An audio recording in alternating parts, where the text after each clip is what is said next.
Everyone, आप सब अच्छे होंगे। मैं भी बहुत अच्छी हूँ। आप सभी का स्वागत है मेरे क्लासेस जिसका नाम है मिसेस आनंद क्लासेस और मैं हूँ स्मृति।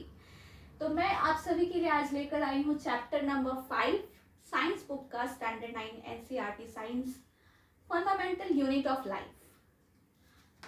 ये फंडामेंटल यूनिट ऑफ लाइफ होता क्या है? फंडामेंटल, जो बहुत जरूरी चीज हो, हाँ, उसके बिना तो लाइफ हो ही नहीं सकता, उसे हम लोग फंडामेंटल कहते हैं। ठीक है, तो मैं चैप्टर स्टार्ट करने जा रही हूँ। तो मैं आपकी बुक को ले लेती हूँ। तो सबसे पहले हम लोग देखेंगे कि आपकी बुक में क्या लिखा हुआ है। जो सबसे पहले हमारे साइंटिस्ट थे जिन्होंने हमारा जो फंडामेंटल यूनिट ऑफ लाइफ है उसको डिस्कवर किया था, वो कौन थे आपको पता है? वो थे रॉबर्ट हुक।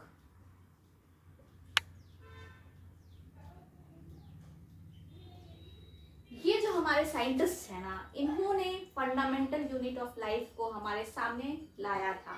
कैसे? उन्होंने क्या किया था? उन्होंने जो कॉर्क होता है ना, कॉर्क क्या है?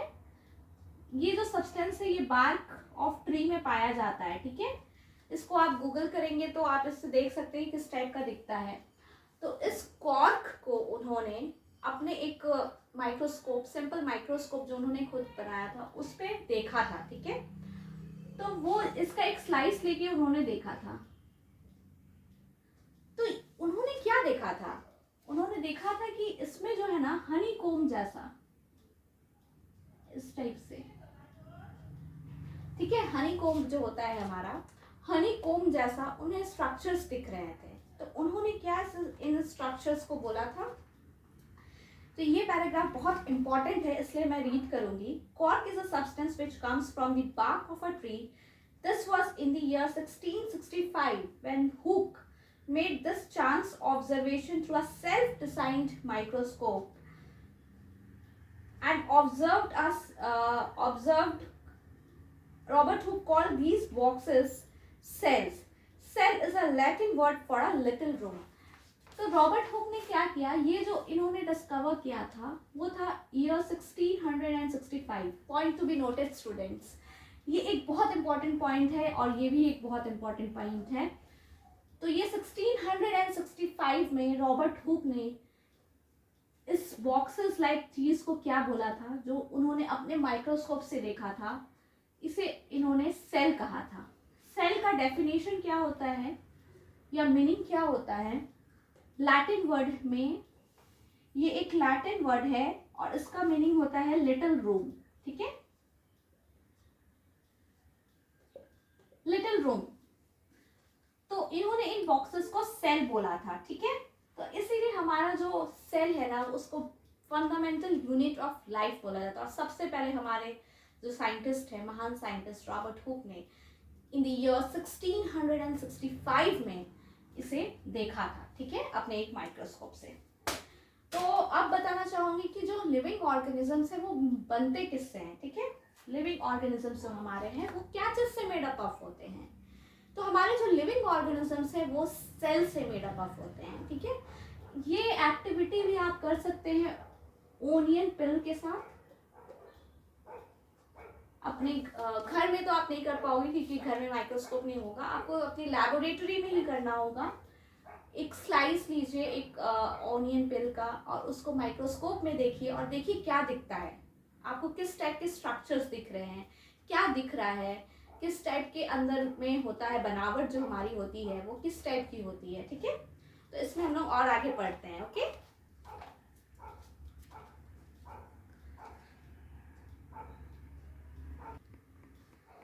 तो हम लोग जानेंगे कि सेल को हम लोग क्यों स्ट्रक्चरल और फंक्शनल यूनिट ऑफ लाइफ बोलते हैं। क्यों बोलते हैं ऐसा?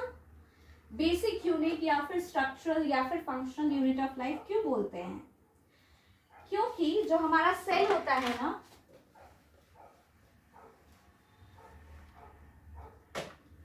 जो हमारा सेल होता है वो सारे बेसिक फंक्शंस को परफॉर्म करता है।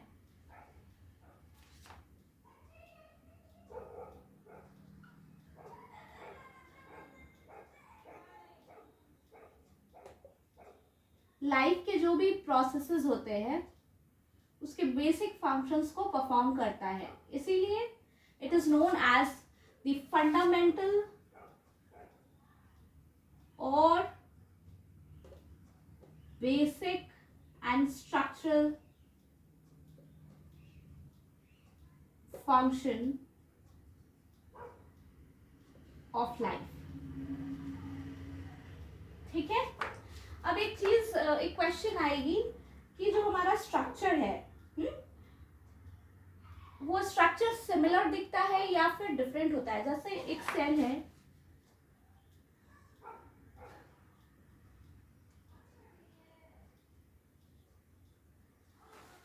ये सिमिलर होता है, सारे स्ट्रक्चर जो दिखते हैं हमें वो सिमिलर होते हैं और डिफरेंट होते हैं। देखिए, तो एक पर्टिकुलर टाइप ऑफ सेल होगा ना, तो उसमें जो भी स्ट्रक्चर होंगे वो सिमिलर होंगे। ठीक है, वो सारे सिमिलर स्ट्रक्चर बनके एक पर्टिकुलर सेल बनेंगे। ठीक है, ऑल लिविंग ऑर्गेनिजम्स जो हमारे आसपास दिखता है हम लोगों को, वो सारे सेल से बने होते हैं। ओके,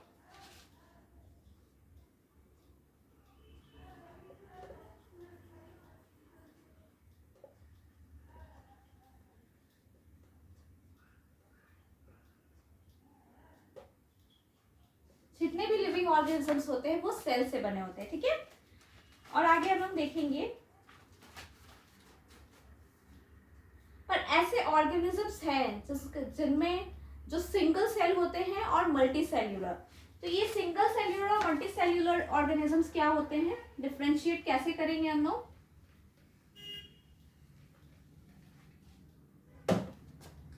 सिंगल सेल्यूलर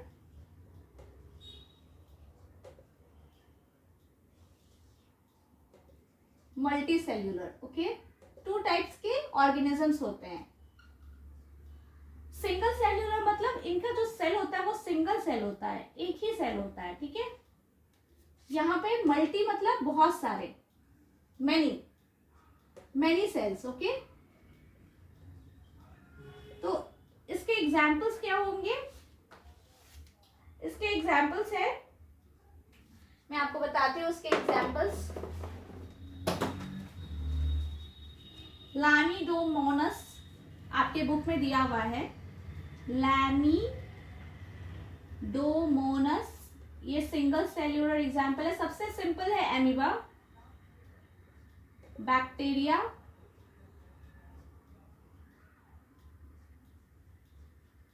पैरामीशियम, ये सारे जो है ना ये सिंगल सेल्यूलर है, मतलब इनका एक ही सेल है। ओके, या फिर इसको बोल सकते हैं यूनिसेल्यूलर, सिंगल सेल्यूलर और यूनिसेल्यूलर।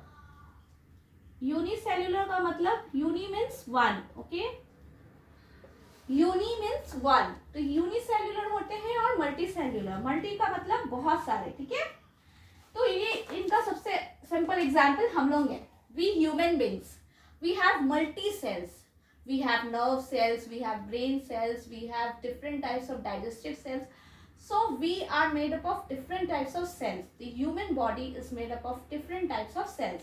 For example, आपका यहाँ पे भी दिया हुआ है nerve cell, fat cell, smooth muscle cell, book में एग्जाम्पल्स आप देख सकते हैं। ठीक है, तो ये आपका ह्यूमन बींग लिख सकते हैं हम, सिंपल एग्जाम्पल। ठीक है, अब आगे बुक में क्या दिया हुआ है, every multi cellular organism has come from a single cell. तो ये मल्टी सेल्यूलर कैसे होता है, एक सिंपल सा देखिए, एक सिंगल सेल होता है, उससे फिर डिफरेंट सेल्स आते हैं, उससे सारे सेल्स जनरेट होते हैं, तब जाके मल्टी सेल्यूलर ऑर्गेनिज्म बनते हैं। ठीक है, और यहाँ पे एक सिंगल सेल ही होता है। ओके, तो हम आगे बढ़ते हैं।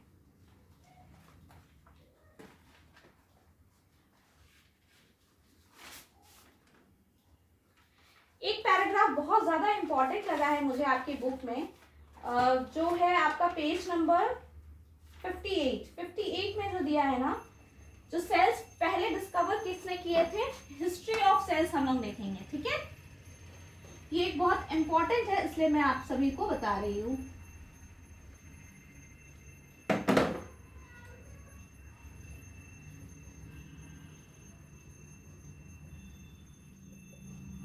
देखिए, रॉबर्ट हुक ने 1665 में डिस्कवर किया। ठीक है, रॉबर्ट हुक ने 1665 में सेल्स को डिस्कवर किया. ओके,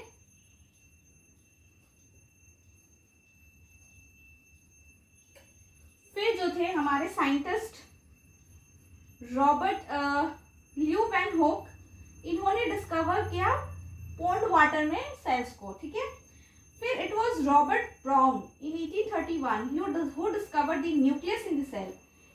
1831 में न्यूक्लियस डिस्कवर्ड हुआ. सेल के अंदर न्यूक्लियस होता है ना, वो किया डिस्कवर्ड हुआ. किसने?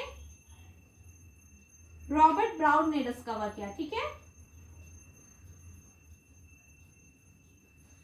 तो 1831 में रॉबर्ट ब्राउन ने डिस्कवर किया न्यूक्लियस ऑफ सेल. फिर क्या डिस्कवर हुआ?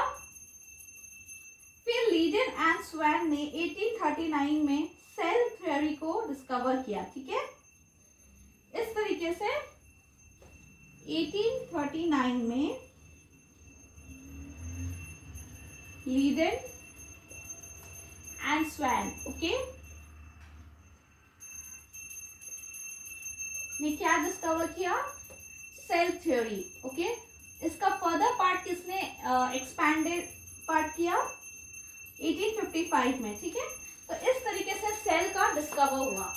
इस तरीके से हम लोग ने जाना कि हमारा जो फंडामेंटल यूनिट ऑफ लाइफ या फिर the basic and structural functional unit of life cell, वो कैसे आया. First of all Robert Hooke ने डिस्कवर किया 1665 में. देन रॉबर्ट ब्राउन ने न्यूक्लियस को डिस्कवर किया. देन आपके 1839 में लीडेन एंड स्वैन को उन्होंने सेल थ्योरी बताया. ठीक है, अब हम लोग आगे बढ़ते हैं.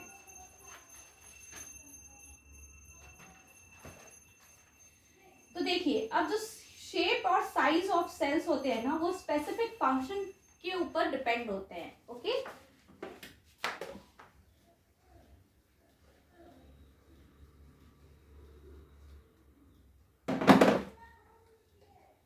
Shape and size of cells. Cell का कोई शेप भी होगा, कोई साइज भी होगा. ठीक है, हर डिफरेंट टाइप के सेल्स जो होते हैं उनका डिफरेंट शेप होता है, साइज होता है. तो ये कैसे डिपेंड होगा? ये डिपेंड करता है specific function of the cell पे. ठीक है,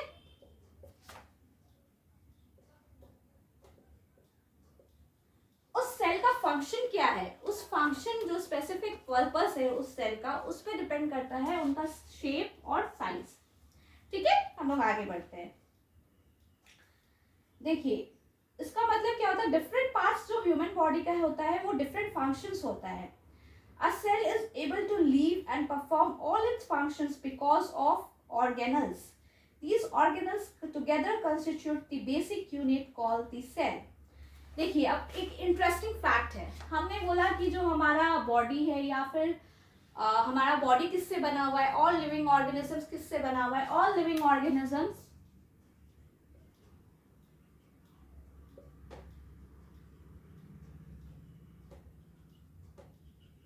are made up of cells. Okay, अब ये सेल किससे बना है? सेल बना है ऑर्गेनल्स से. बहुत सारे ऑर्गेनल्स, इसके बारे में डिटेल में आगे बताऊंगी आपको इस चैप्टर में. तो जो भी ऑर्गेनल्स होते हैं उससे सेल बना है. ठीक है, ये जो सेल बना है वो किससे बना है? ऑर्गेनल्स से. अब यहाँ पे देखिएगा, हु डिस्कवर्ड क्वेश्चन, जो इन टेक्स्ट क्वेश्चंस है. Who discovered cells and how? Why is the cell called the structural and function unit of life? मैंने ये आपको बहुत अच्छे से एक्सप्लेन किया है, तो काइंडली आप ये दोनों क्वेश्चन आई थिंक मेरे एक्सप्लेनेशन के बाद आप सॉल्व कर पाएंगे, आंसर कर पाएंगे. तो kindly answer this questions. Okay, अब क्या बोल रहे हैं? What is a cell made up of and what is the structural organisation of a cell. देखिए, अब जो सेल है ना हमारा, उसमें 3 फीचर्स होते हैं या फिर 3 पार्ट्स होते हैं हर एक सेल में. सेल के 3 पार्ट्स होते हैं. ठीक है, फर्स्ट क्या होता है हमारे सेल में? क्या होता है? प्लाज्मा मेम्ब्रेन होता है.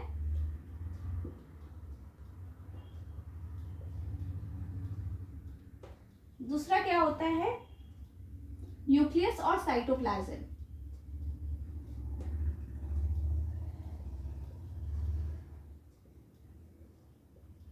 इस तीनों के बारे हम लोग डिटेल में पढ़ेंगे, पर आपको जानना होगा, देखिए ये बनता तो है ऑर्गेनल्स से। सेल जो हमारा फॉर्म होता है, एक सेल जो सिंगल सेल है वो किस चीज से बनता है, वो ऑर्गेनल्स से बनता है। लेकिन हमारे सेल में क्या क्या पार्ट है, जैसे हमारे बॉडी का पार्ट होता है ना, हमारे हैंड्स है, हमारा नोज है, हमारा हेड है, हमारा लेग है, उसी तरीके से हमारा सेल का क्या क्या पार्ट है। तो सेल में क्या क्या आता है, प्लाज्मा मेम्ब्रेन आता है, एक न्यूक्लियस आता है, एक साइटोप्लाज्म आता है।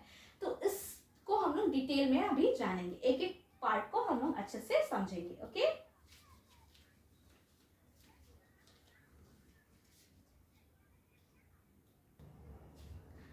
देखिए मैंने आप सभी के लिए प्लाज्मा मेम्ब्रेन के बारे, या फिर जो हमारा पहला पार्ट है हमारे सेल का, मान लीजिए ये हमारा सेल है, ठीक है। इस सेल का जो आउटर मोस्ट कवरिंग होता है ना, उसे हम लोग प्लाज्मा मेम्ब्रेन या फिर सेल मेम्ब्रेन कहते हैं। Okay, it is the outermost covering. मैंने कुछ पॉइंट्स लिखे हैं, बहुत इंपॉर्टेंट पॉइंट्स है, students kindly focus on this points. Okay, the second point, it permits the entry and exit of some materials. जो हमारा प्लाज्मा मेम्ब्रेन या फिर सेल मेम्ब्रेन है, उसी के कारण जो हमारे सेल के अक्रॉस मूवमेंट होते हैं मटीरियल्स के, उसको परमिट करता है, ठीक है। It is also known as selectively permeable membrane. क्यों ये सेलेक्टिवली परमिएबल मेम्ब्रेन कहा जाता है, why it is so called as selectively permeable membrane, because it permits only certain materials in and out of the cell or across the cell movement. It allows movement of certain materials, not each and every material. Okay, substances like CO2 and oxygen move across the cell via diffusion process. What is diffusion process? Diffusion process क्या होता है, देखिए जहाँ भी ज़्यादा concentration होता है और लो कंसंट्रेशन होता है, मान लीजिए सेल के अंदर हमारा हाई कंसंट्रेशन है एंड सेल के बाहर लो कंसंट्रेशन है, तो CO2 क्या करेगा, सेल के अंदर से सेल के बाहर में जाएगा। ओके, हाई कंसंट्रेशन से लो कंसंट्रेशन में एरिया में जाएगा। That is this process is known as diffusion process. And हम लोग एक और प्रोसेस के बारे में डिटेल में पढ़ेंगे जिसको ऑस्मोसिस बोलते हैं, ठीक है। आपके बुक का जो पैराग्राफ है पेज नंबर 59 में last paragraph, it is very very important. Osmosis क्या होता है, osmosis is the passage of water from a region of higher concentration to a region of lower concentration till equilibrium is reached. Passage of water similar है इस diffusion process से, लेकिन यहाँ पे हमारा जो भी मटेरियल मूव मतलब अक्रॉस द सेल मूवमेंट हो रहा है मटेरियल का, वो है गैसेस फॉर्म में। बट जो हमारा वाटर है, अगर इसका मूवमेंट होता है across the cell, that it is known as the process of osmosis. Okay, osmosis, water movement को हम लोग ऑस्मोसिस कहते हैं, ठीक है। होप सो आप सभी को समझ में आएगा। तो ऑस्मोसिस का तीन कंडीशंस हो सकता है, तीन सिचुएशंस बोल सकते हैं, तीन सिचुएशंस हो सकते हैं जिसमें कि ऑस्मोसिस परफॉर्म हो सकता है, ठीक है। उसको डिफरेंट नेम से हम लोग जानेंगे, ठीक है। मैं अभी जस्ट आपको बताती हूँ उसके बारे में।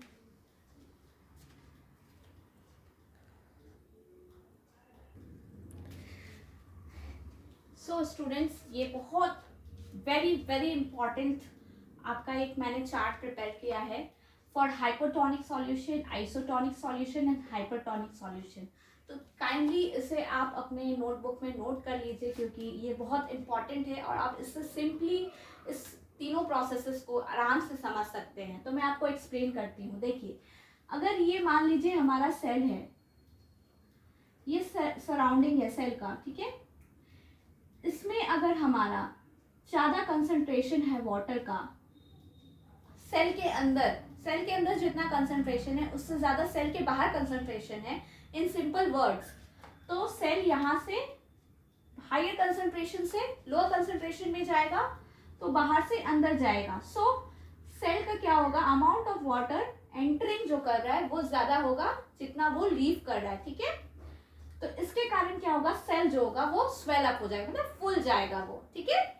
बहुत ही इजी तरीके से मैंने आपको समझाया। तो इस टाइप के सॉल्यूशन को बोलते हैं हम लोग हाइपोटोनिक सॉल्यूशन। ओके, अगर इसको साइंटिफिक टर्म में आपको डिफाइन करना है, if the medium surrounding the cell has greater concentration then the cell inside of the cell, okay, then this is known known as hypotonic solution. In case of hypotonic solution, the cell swells up, फूल जाते हैं वो, क्योंकि बाहर से अंदर water आता है तो वो फूल जाते हैं, ठीक है। आइसोटोनिक सॉल्यूशन में क्या होता है कि जो मीडियम के बाहर और मीडियम के अंदर दोनों अमाउंट ऑफ वाटर सेम होता है, तो सेल का जो साइज होगा वो ऑब्वियस है कि वो चेंज नहीं होगा, ठीक है, क्योंकि मूवमेंट जो हो रहा है वो सिमिलर हो जा रहा है, बाहर भी उतना ही जा रहा है जितना अंदर आ रहा है, ठीक है। Leaving and entry and exit are similar, okay, exactly same. इस टाइप के सॉल्यूशन को हम लोग बोलते हैं आइसोटोनिक सॉल्यूशन। ये जो मैंने डिफरेंसेस का चार्ट जो बनाया है ना, वो काइंडली आप प्लीज नोट कर लीजिए, आपको बहुत काम आएगा in your exams, okay. The last one is the hypertonic solution. Hypertonic solution क्या होता है, अगर जो ये मीडियम है यहाँ पे कंसंट्रेशन लो है और सेल के अंदर ज्यादा है वाटर का कंसंट्रेशन, तो क्या होगा, ऑब्वियस है हाई कंसंट्रेशन से लो कंसंट्रेशन में वाटर जाएगा, तो इसमें रिवर्स हो जाएगा, अंदर से बाहर वाटर जाएगा और इसके कारण क्या होगा, सेल का जो साइज होगा वो छोटा हो जाएगा, इसका मतलब सेल विल श्रिंक, ओके। तो ये तीनों प्रोसेस को मैंने बहुत ही सिंपल वे में आपको एक्सप्लेन किया है। होप सो आप सभी को समझ आ रहा हो मैं क्या एक्सप्लेन कर रही हूँ। अगर आपको मेरा चैनल अच्छा लग रहा हो तो kindly like, share with your friends and please do subscribe to my channel Mrs Anand classes. मैं आपके लिए इससे पहले भी चैप्टर 1 के वीडियोस लेकर आई हूँ, CBSE स्टैंडर्ड 9 की साइंस बुक की, तो मैं अभी चैप्टर 5 के ला रही हूँ ताकि आपको सारे चैप्टर्स जो आपके बायोलॉजी में आते हैं, जो केमिस्ट्री में आते हैं, वो सारे चैप्टर्स को मैं आपको अच्छे से रिविजन करा पाऊँ, क्योंकि आपके फाइनल एग्जाम्स बहुत जल्दी आने वाले हैं, ओके। तो होप सो आपको अच्छा लग रहा हो, तो चलिए आगे हम लोग बढ़ते हैं।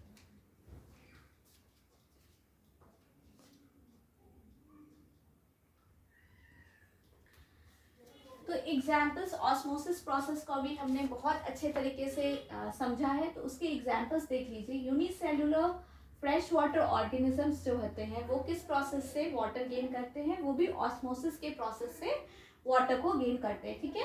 एब्जॉर्प्शन ऑफ वाटर, जो प्लांट्स रूट्स हमारा वाटर को एब्जॉर्ब करता है वो भी ऑस्मोसिस के थ्रू करता है, और ये भी एक एग्जाम्पल है। तो आपके एग्जाम में एग्जाम्पल्स पूछे जाएंगे, अगर नहीं भी पूछे जाते हैं तो ऑस्मोसिस के एग्जाम्पल्स, ऑस्मोसिस जरूर, आई एम 100% श्योर कि ऑस्मोसिस से आपके फाइनल एग्जाम्स में क्वेश्चन जरूर आएंगे।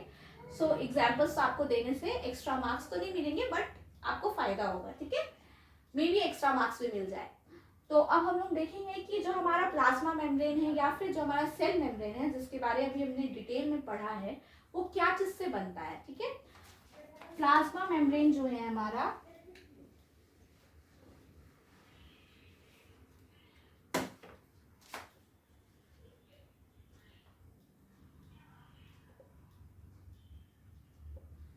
ये फ्लेक्सिबल होता है, ठीक है। अगर ये फ्लेक्सिबल नहीं होगा तो हमारे जो आपके फूड्स है या फिर मटेरियल्स है वो in and out of the cell कैसे होंगे, तो ये फ्लेक्सिबल होता है और ये बना होता है लिपिड्स एंड प्रोटीन से, ठीक है।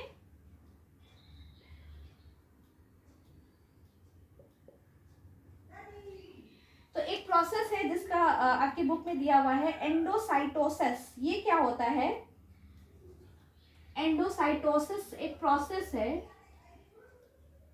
इस प्रोसेस के थ्रू जो हमारे यूनिसेलुलर ऑर्गेनिजम्स है ना,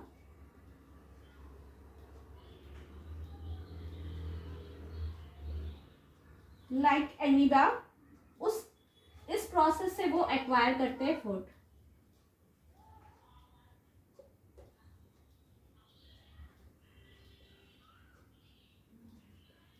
ठीक है।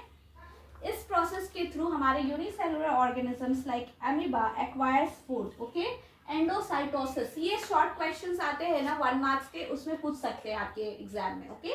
इसलिए मैं इस टाइप के क्वेश्चंस भी आपको प्रिपेयर करवा रही हूँ। सो प्लाज्मा मेम्ब्रेन्स का क्या हो गया, प्लाज्मा मेम्ब्रेन जो होता है वो फ्लेक्सिबल होता है, ठीक है। वो किससे बना होता है, लिपिड्स एंड प्रोटीन से। और एक प्रोसेस है जो एंडोसाइटोसिस है, इसके थ्रू जो हमारे यूनिसेलुलर ऑर्गेनिजम्स लाइक एमीबा है वो अपना फूड एक्वायर करते हैं, ठीक है। इसके बाद जो नेक्स्ट टॉपिक है हमारा, अच्छा इन टेक्स्ट क्वेश्चंस देख लीजिए आप सभी। How do substances like CO2 and water move in and out of the cell. CO2 आप बताइए मुझे कैसे मूव करते हैं, डिफ्यूजन प्रोसेस के थ्रू, ठीक है। और वाटर कैसे मूव करते हैं, ऑस्मोसिस प्रोसेस के थ्रू, जो मैंने दोनों प्रोसेस को काफी डिटेल में आप सभी को अभी मैंने एक्सप्लेन किया है। Okay, second question, why is the plasma membrane called a selectively permeable membrane. बहुत अच्छा क्वेश्चन है, क्योंकि ये कुछ चीजों की ही परमिट करता है। Selectively permits the entry and exit of materials across the cell membrane, that's why it is known as a selectively permeable membrane. Hope so आपको ये दोनों क्वेश्चंस बहुत क्लियर हो गए होंगे, क्योंकि मैंने आपको बहुत अच्छे से एक्सप्लेन किया है। मैं इस चैप्टर को 2 पार्ट्स में आपको एक्सप्लेन करूंगी, ठीक है। ये मेरा आज का पहला पार्ट था, पार्ट 1। इसका एक और पार्ट आएगा, इस दोनों पार्ट में मैं चैप्टर को कवर कर दूंगी, ठीक है। तो ये आज का फर्स्ट पार्ट था। तो हम लोग अभी सेकेंड जो फीचर है हमारा सेल का, वो है सेल वॉल देखेंगे। ओके,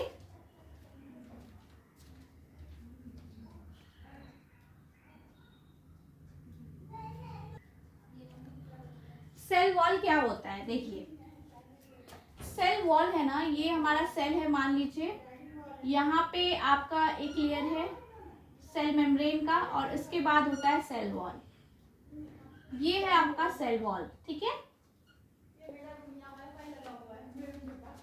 तो सेल वॉल होता है वो प्लाज्मा मेम्ब्रेन के बाहर रहता है, तो ये प्लाज्मा मेम्ब्रेन है हमारा, ठीक है। जो सेल वॉल है वो क्या चीज से बना है, सेल्यूलोज। ये एक कॉम्प्लेक्स सब्सटेंस है। ओके, सेल्यूलोज जो हमारा है ना, वो एक कॉम्प्लेक्स सब्सटेंस है, ठीक है। एक प्रोसेस होता है, cellulose is a complex substance and provide structural strength to plants. ये क्या प्रोवाइड करता है, structural strength. Okay, structural strength to plants, structural strength to plants ये प्रोवाइड करता है, ठीक है।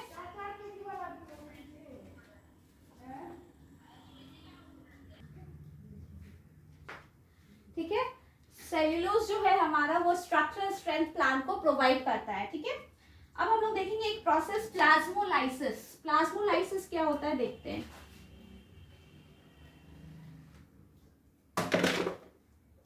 प्लाज्मोलाइसिस, इस प्रोसेस में क्या होता है, जब लिविंग प्लांट जो होते हैं ना, प्लांट सेल, वो वाटर को लूज करते हैं, ठीक है। वाटर को लूज करते हैं तो कॉन्ट्रैक्शन होता है, इस फेनोमेनन को हम लोग प्लाज्मोलाइसिस बोलते हैं, ठीक है। When plant cell loses water and shrinks, okay। इस प्रोसेस को हम लोग बोलते हैं प्लाज्मोलाइसिस, ओके। तो बेसिकली ये था आपके सेल वॉल के लिए।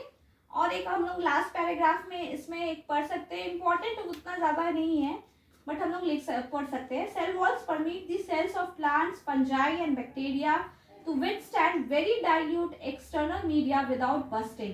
In such media, the cells tend up to take water by osmosis, जिसके बारे में हम लोग ने पढ़ा था। The cell swells, building up pressure against the cell wall. The wall exerts an equal pressure against the fluent cell because of their walls. Such cells can withstand much greater changes. मतलब ये help करता है surrounding के changes को withstand करने के लिए। One second.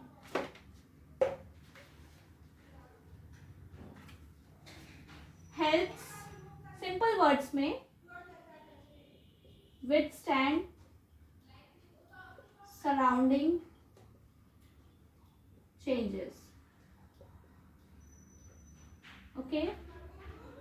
तो आज के लिए इतना ही था। मैं सेकेंड पार्ट में इस चैप्टर को पूरा कवर कर दूंगी। होप सो आप सभी को समझ में आया हो। अगर समझ में आया हो और मेरा चैनल अच्छा लग रहा हो तो kindly subscribe to my channel Mrs Anand classes में। आपके जो भी चैप्टर्स है उसको काफ़ी अच्छे से एक्सप्लेन करूंगी, और आपके जो कॉम्प्लेक्स आपको टॉपिक्स लगते हैं वो भी मैं आपके साथ डिस्कस कर सकती हूँ। आप मुझे कमेंट बॉक्स पे कमेंट कर दीजिए, मैं उस टॉपिक्स को भी आपके साथ डिस्कस जरूर करूंगी। और kindly watch all my videos, इसके पहले भी मैं वीडियो लाई हूँ तो उसे भी प्लीज देखिएगा।